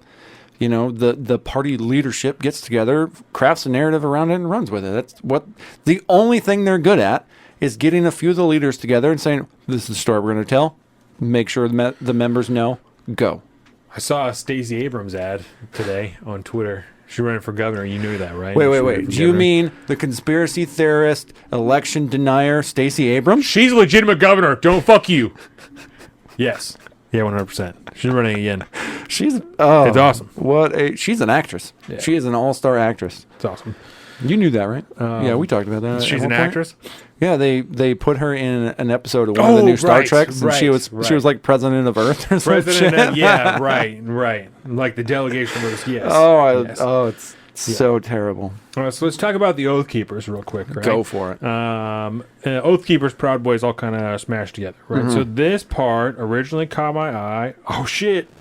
Deborah, follow me on Instagram. I like it. That's because I put the handles up there. See, look at that. Hey, that's good. I like that. That's smart. So let's see. I'm trying to pull up this timestamp from this NPR thing so that we can listen to it, because this is what originally caught my eye about the Oathkeeper stuff. The one who said fetal heartbeats of yes. Conspiracy theorist. One and the same. That's why I call her conspiracy theorist now. One in the same. Because she says heartbeats aren't real, and of course she still to this day refuses to acknowledge the outcome of a very legitimate election, which she lost. So she is basically what her side calls Trump. She's the same exact thing. She's a conspiracy theorist and an election denier. Period. So this part about the Oathkeepers originally caught my eye because of the way that the seditious actions were described. Oh, yeah, this is dark. And we have discussed over and over. Let me play it first, and then we'll talk about it. So, do one of these. Have you ever heard us say these things? For our purposes here, he's the founder of the Oathkeepers, which is this. This is a clip for. Sorry. For context, this is a clip from NPR Up First. This is one of our daily shows that we listen to, so that we can hear what they're spilling for us. So there are 5 defendants who are going on trial here. The biggest name is the one that was mentioned at the top there, Stuart Rhodes. He's a former Army paratrooper, Yale Law School graduate, but most importantly for our purposes here, he's the founder of the Oathkeepers, which is this big anti-government self-styled militia, one of the biggest in the country. And prosecutors say Rhodes and his co-defendants conspired to use force to prevent Congress from certifying Joe Biden's election win on January 6th. Now, these defendants all face a slew of criminal charges, including obstruction of an official proceeding, and most importantly, though, seditious conspiracy. And that one is a big deal. It carries a maximum sentence of 20 years in prison. And what's the government's case against them? So the This is government's it. case is built on text messages the defendants sent each other, as well as audio recordings, financial records, videos, of course, from January 6th. And prosecutors say the evidence shows that shortly after the November 2020 presidential election, Rhodes and his co-defendants began plotting to use force to try to block the transfer of power to Joe Biden. Not the plot. And We're they not spent plotting. months recruiting and training and organizing to do so. And the indictment cites text messages that Rhodes allegedly sent after the election. In those messages, he warns of a civil war and, quote, a bloody and desperate fight if Biden takes office. On January 6th itself, the defendants had Kathy guns Griffin. stashed at a hotel in Virginia and men on call to ferry those weapons into D.C. if Rhodes thought that they were needed. And then at the Capitol, several of the defendants, although not Rhodes, they put on tactical gear and marched in military formation up the steps of the Capitol, through the crowd, and into the building with the mob. But prosecutors say it didn't end there. Even after January 6th, they say Rhodes bought thousands of dollars of guns and military gear and continued to urge his followers to resist the Biden administration. What about defense attorneys? How are they going to push back against the government? Okay, so buying thousands of dollars of gear is, let's just put it this way: if you've ever been in the nature for self-defense equipment, it doesn't really go that far. Very simple. But if You you can buy spend- body armor and a gun, you're there. You can spend $3,000 on an AR-15 with nothing on it. Yeah, you can. Very easily. I would suggest you don't, but because I'm there's saying alternatives. if you but- buy it up, like even just like a Bravo company manufacturer, those are $2,500 AR-15s. Like, they're that's- really, really nice. That's what I'm saying. Is you like that's not thousands of dollars. Not that hard to do. Not to mention, you buy ammo, you buy a case, you buy a gun safe, you buy a level 1 body armor set of plates plates Yeah. like that, or even a fucking, what do you call that? A trauma plate, or whatever the stab one is, or just a Kevlar vest. You buy one tub of fucking emergency food. You buy some first aid equipment. $6-7 grand done. Oh, easily. Easy. And that's not buying thousands of rounds of ammunition. You buy a few boxes, enough to fill maybe like 4 mags. Also, let's just... during COVID, ammo was so fucking insane. Oh, that yeah. thousands of rounds of ammunition was thousands of dollars. That's how much that cost. This is true. It was over $1 per round Yes. for a while. It was So- like a buck. It was insane. Yeah, it was insane. At a certain point, the .357 for my revolver was $2 a round. Yeah. For one bullet. That's fucking insane. Yeah. Right? My hunting ammunition is $70 for 20. We have discussed. That was during COVID. I can guarantee it's not that now. Yeah, probably. When I went to Sportsman's last week before I went shooting. They had stacks of 9mm, stacks and stacks and stacks. I told you the game has turned around. Anyone who's watching now, if you guys are into guns, now is the time to buy ammo. People are officially complacent again. I was looking at prices the other day. I was looking at 1,000 rounds of 10mm for like $500, 1,000 rounds of 9mm for like $350. I mean, the time is now. Like the time is now. absolutely now to buy ammunition, because we all felt like fools when the pandemic kicked off and we were trying to buy ammo and we couldn't get it for any reasonable price. Now is the time. So the point being, right, with the Oathkeeper thing and with this particular description of their actions, we've discussed over and over and over and over how likely we find a civil war to be. We have not sat here and plotted an attack on the Capitol, because that's not our goal. That's not our long-term intent, right? We talked about the potential of a civil war over and over and over again, right? $20 less. We are actively arming and equipping ourselves for whatever the need may be in the end. We have spent multiple hours collectively advocating for listeners to arm themselves, to find a group they can trust and train strictly with them, and set across a set of standard operating procedures. It sounds like the only thing that we're missing is specific plans on what we're going to do in the future, right? So that's what piqued my interest about this, right? Is how those actions contextually, right? I will grant contextually, because obviously did some wild shit. Contextually, how all of this is horrific, right? So it sounds like we're only missing about one fucking step out of this before we're hemmed up for 20 years for a seditious conspiracy. I would say we're missing a couple things, but we're not that far off, and the fear or the trepidation is well-founded and proper. We weren't anywhere near D.C., so No. obviously that was their biggest problem. I don't. That was their biggest I mean, problem, in but- general, I don't mean for this specific investigation. But I mean think the that's general why- circumstances they're putting these people under. Well, they're part of this militia. They're part of this. The quick reaction forces they're setting up. This type of shit. We've advocated for all of those things on a general manner, not even just for a January 6th thing. We've talked about the fact if you're going to be having conversations like this, and you know the government is fucking listening to you, Yeah. you should have a group of people that's what you is a quick reaction force. If I'm Yeah. going to call you and the other dudes, that's what that is. That's a quick reaction force. Yep. That is exactly what. If you were going to give it a name, it's exactly what that is. Yeah. Yeah, I mean, like, I guess I'm just trying to be real charitable here and find other reasons, but The shit makes me uncomfortable. it's, well, yeah. I'm not trying to And the paint us minute- into a corner. I'm trying to paint us out of a corner. This shit makes me uncomfortable that they're painting us into a corner. That's what I'm saying. Is I don't feel like what we're doing is ridiculous. I feel like what we're doing is very reasonable Yes. because we don't have specific plans. We're not planning to overthrow the government. We're not planning to change anything or fucking plan a revolution. We're trying to defend ourselves. We're trying to protect ourselves and make Yes. sure that we are held the fuck down. But in a just a slightly different context, right? If we're involved with the wrong dudes.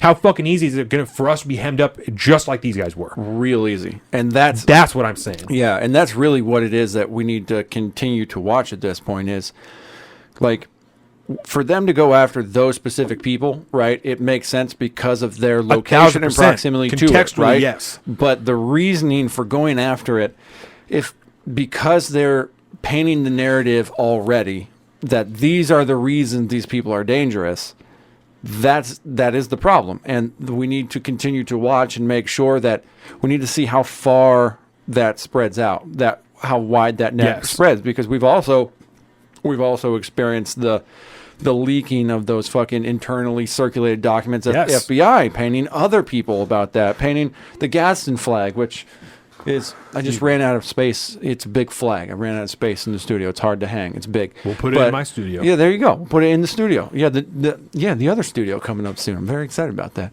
But like that is now a symbol of violent domestic extremism. Like Right. that stuff is very dangerous, and it's at that point you're forced underground. You're forced underground because the government has deemed you a threat to its very existence, when in all reality, being pro-America, anti-government, we are pro-America, they are anti-America, because we are fighting for the preservation of the American ideal, which includes, you read it right there in the Second Amendment, I'm fucking gonna mess up the line, but the ready and able militia, with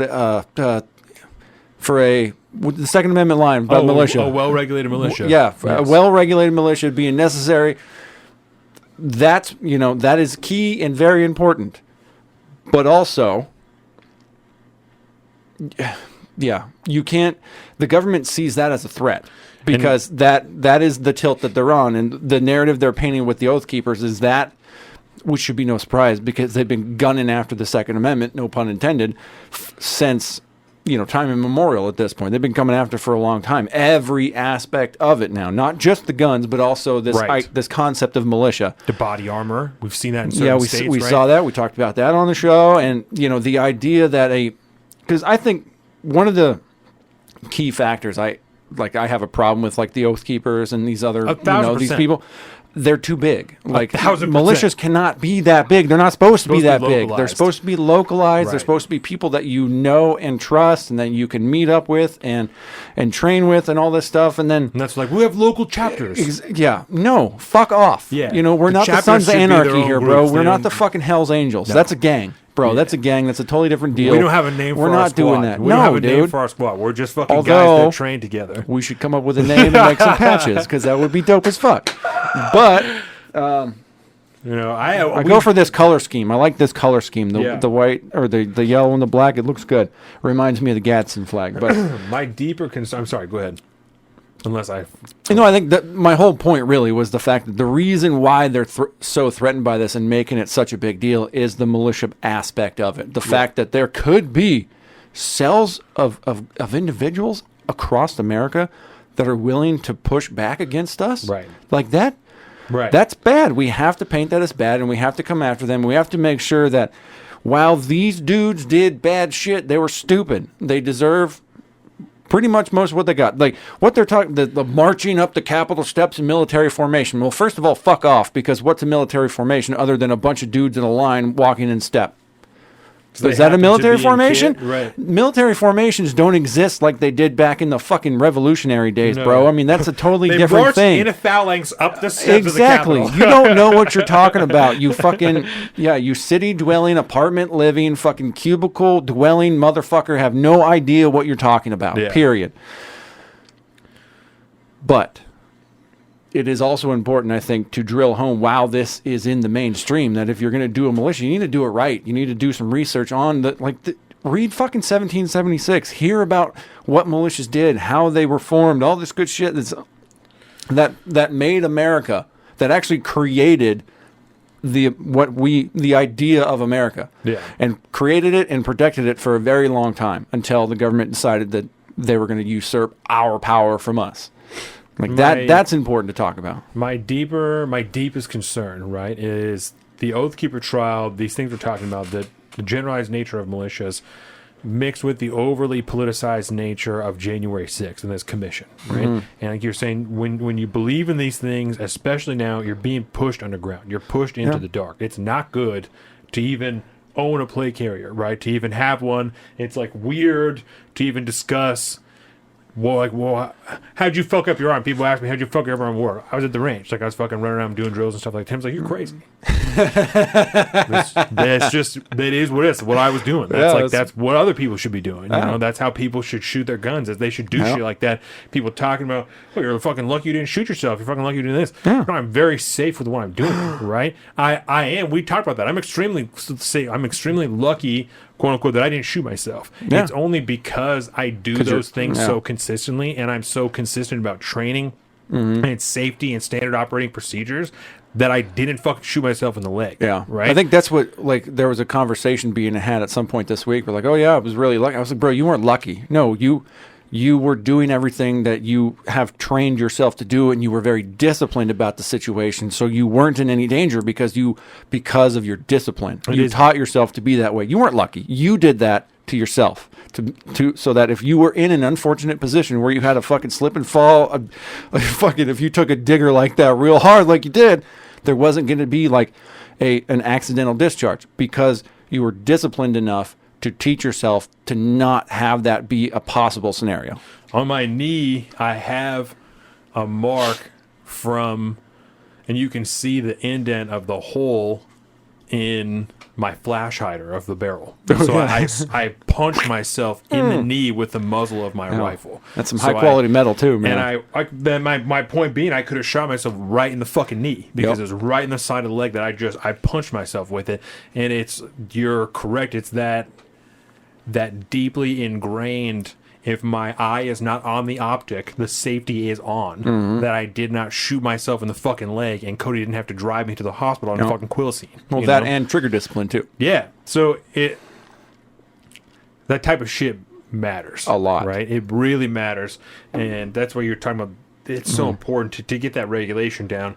But the overall point being that it was weird, right, when I was telling people that. And they weren't like, they're like, what? They know me enough, they were not freaked out, right? You know? But of course, if I told a random person, like, how did you hurt your arm? Like, oh, I was fucking out training, you know, and I was running a drill with my rifle, and I fucking ate shit.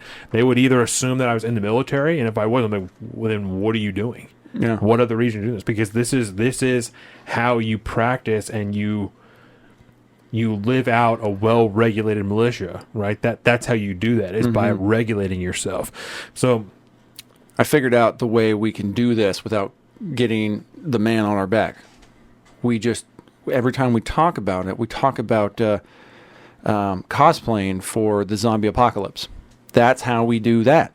We do it all under the guise of like World War Z, and for some reason, I don't remember how long that's been up there, but like I'm looking, I'm going to switch to your camera even though you're not there. Up in there, like that middle of the side screen there, that Seattle zombie apocalypse poster I have behind you there. I was just looking at that. I was like, oh, that's the way to do it, bro. Just pretend like we're fucking cosplaying and playing around for the zombie apocalypse. All the same principles generally apply.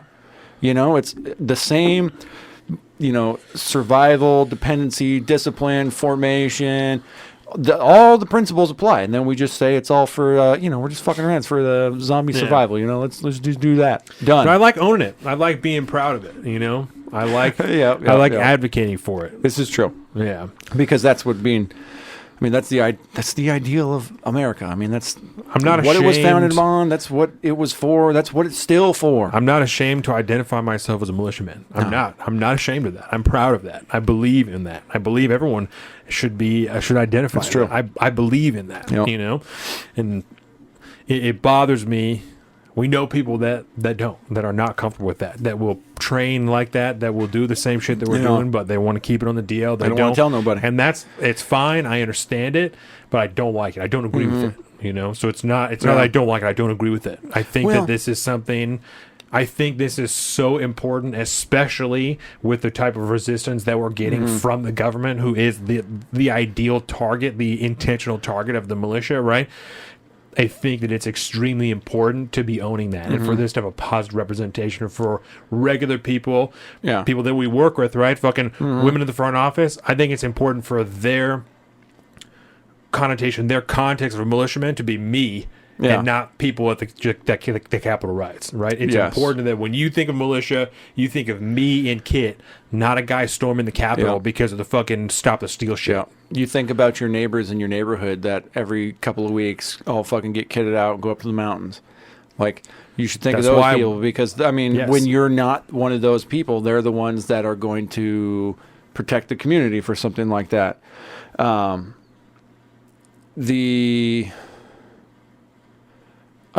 One of the things, like the idea of the government being like the possible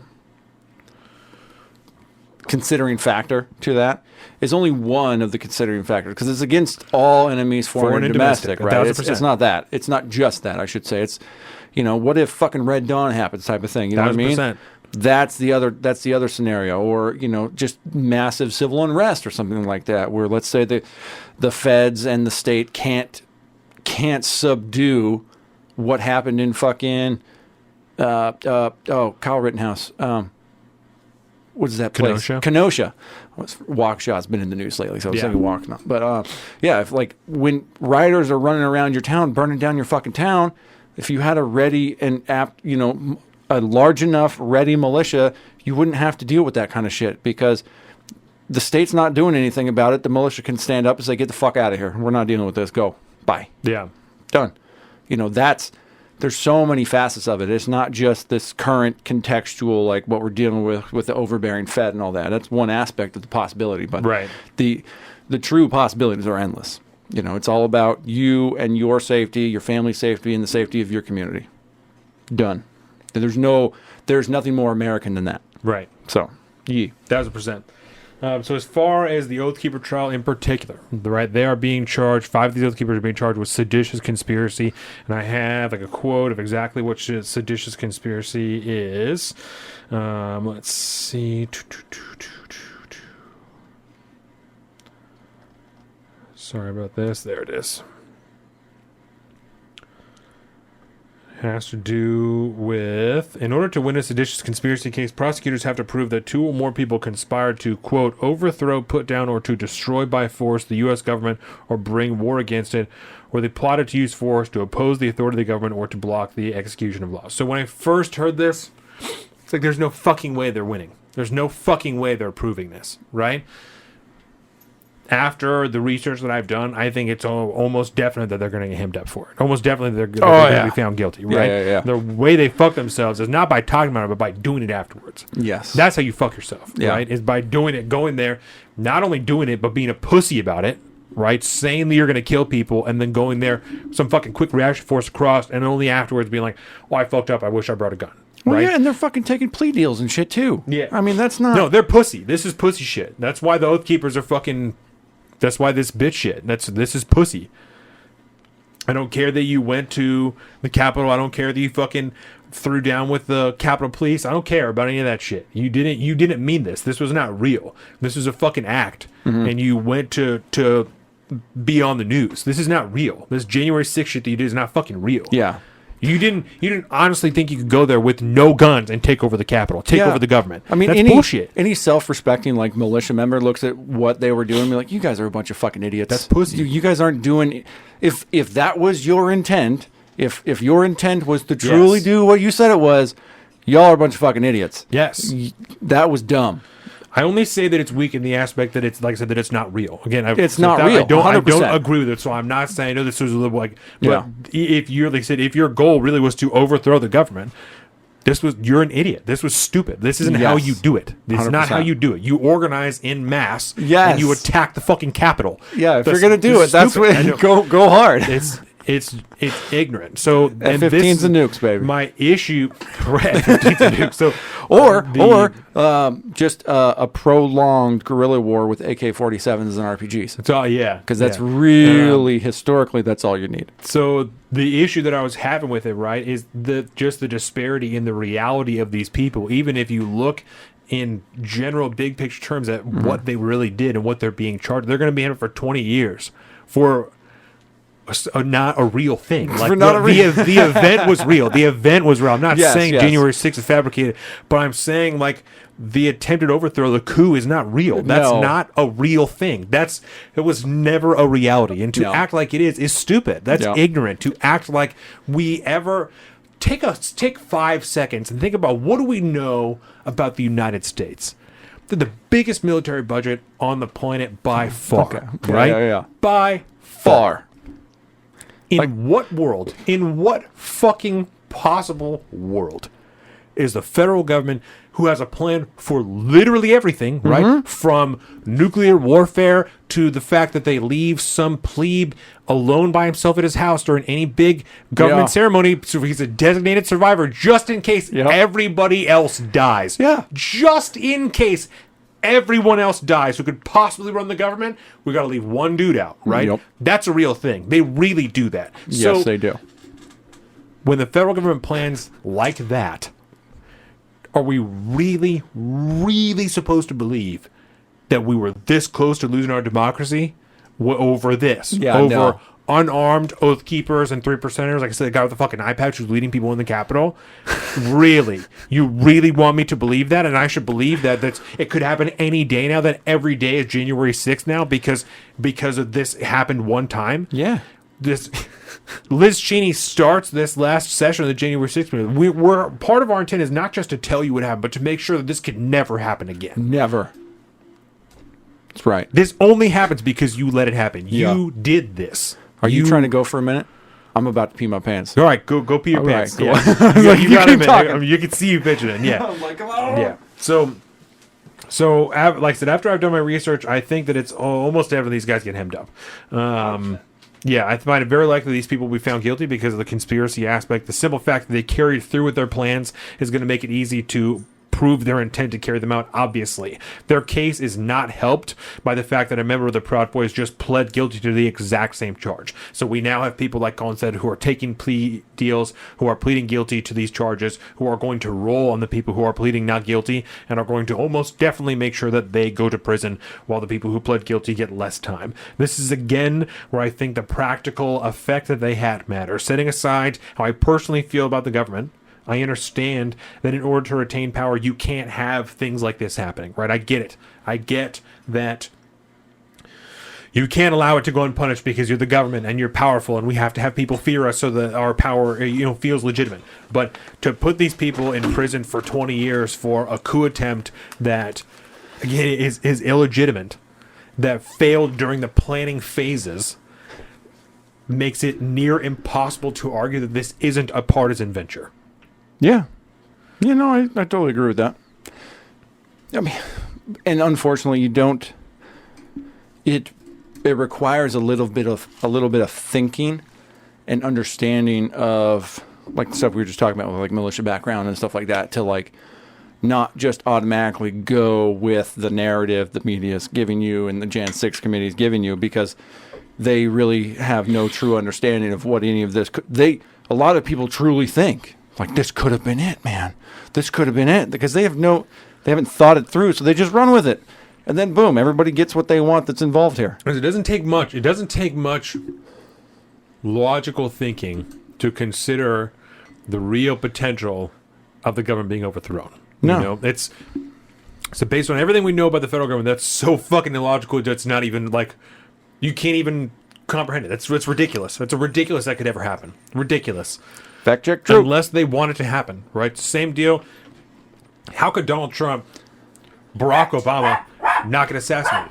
Because they don't want him to. They don't fucking want him to. Yep. If they wanted him to, he would be fucking dead. Yes, If they wanted him very to, true. they would have left his ass open just like they did to fucking JFK, just like they did to all these other motherfuckers. If they wanted him dead, they would let him be dead. Yep. They don't want him dead.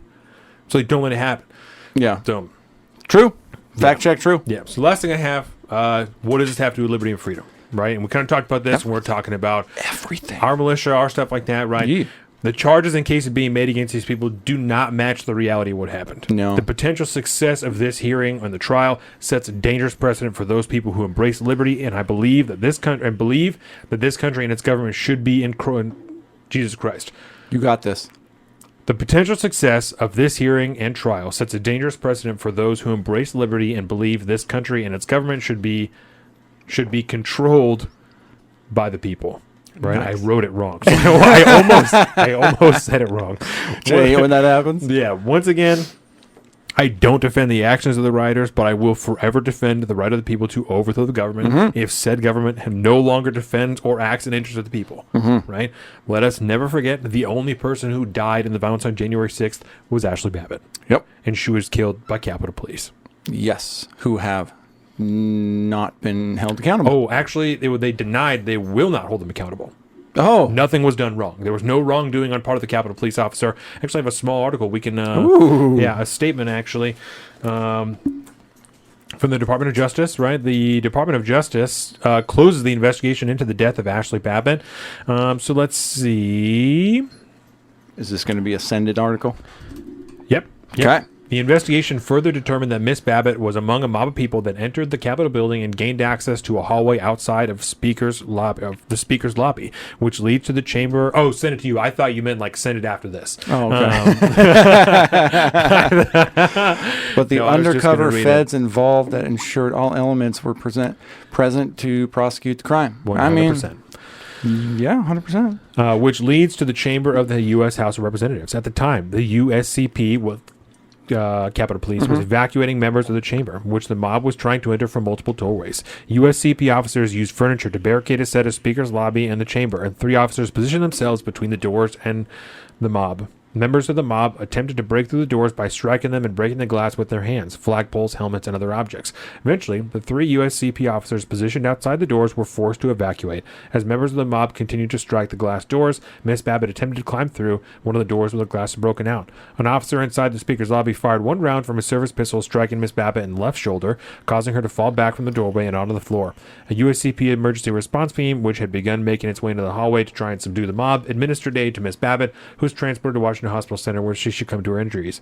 The focus of the criminal investigation was to determine whether federal prosecutors could move that the officer violated any federal laws, concentrating on the possible application of 18 U.S.C. 242, a federal criminal civil rights statute. In order to establish a violation of this statute, prosecutors must prove beyond a reasonable doubt that the officer acted willfully to deprive Miss Babbitt of a right protected by the Constitution or other law. Here, the Fourth Amendment right not to be subjected to an unreasonable seizure. Prosecutors would have to prove not only the officer used force that was constitutionally unreasonable, but the officer did so willfully, which the Supreme Court has interpreted to mean the officer acted with a bad purpose to disregard law. As this requirement has been interpreted by the courts, evident that an officer acted out of fear, mistake, panic, misperception, negligence, or even poor judgment cannot establish the high level of intent required under Section 242. The investigation revealed no evidence to establish beyond a reasonable doubt that the officer willfully committed a violation of 18 U.S.C. 242. Specifically, the investigation revealed no evidence to establish that at the time the officer fired a single shot at Miss Babbitt, the officer did not reasonably believe that it was necessary to do so in self-defense or in defense of the members of Congress and others evacuating the House chamber. Acknowledging the tragic loss of life and offering condolences to Miss Babbitt's family, the U.S. Attorney's Office and U.S. Department of Justice have therefore closed the investigation into this matter. Wow. So, and There was no other way to stop her. no. No other way to stop the woman who was small enough to climb through a window other than to shoot her and fucking kill her. Mm-hmm. No other way to stop her. And I would say, too, this is probably, his defense is probably added, it's probably easier to defend that shooting because in D.C. everything is going to be federal only. No state laws are involved because there is no state. It's just it's just the Fed at that point. So, I could see that. And I mean, the federal laws against, shootings and officer shootings and stuff like that. I mean, they definitely have to be very, very hands off because the Fed does so much such shit. They have to be able to do that. The state laws are really where shit gets tight, especially as it pertains to like police officer and stuff. I mean, that's not. Yep. That's not great. And the fact that you would fire blindly into a crowd alone would get any other officer hemmed up for life, period. You don't do that. That is a negligent use of your firearm. You have no idea what's behind you. We all saw the videos, man. Like 30 seconds after she was shot, there were fucking armed police that came right in after that. I mean, could have easily one of them could have been easily right behind them. There's a whole hallway full of people out there. You have no idea where that bullet's going. I mean, you're lucky you only killed one person. Yep. That's wild. Well, case closed. I guess that's that. We're moving on. There's nothing to see here. Nope. That's wild. This has been very informative. I thought I knew it. You fucking dug, bro. Part 2, baby. Healthy. That was healthy. Part 2. Fantastic. With that, we can take a break. So, let's take a break. Yeah, with that, we'll be back, guys. I heard it, Pete. For Part 3. Colin has some ESG talk, PayPal. I'm ready to be educated now. Oh, I literally took no notes for Part 3. I'm like, I'm fucking going in blind. I'm ready for it. This is good. Yeah. I know what I know, and I'm ready to add that to the We're conversation. We're going to do it, yeah. ESG, Yep. the World Economic Forum, and a lot of the... Yeah, it's going to be great. Let's do it. All right. We'll be back in 3 minutes. Thank you, everybody. BRB. Welcome to the south of the streets, coming at you.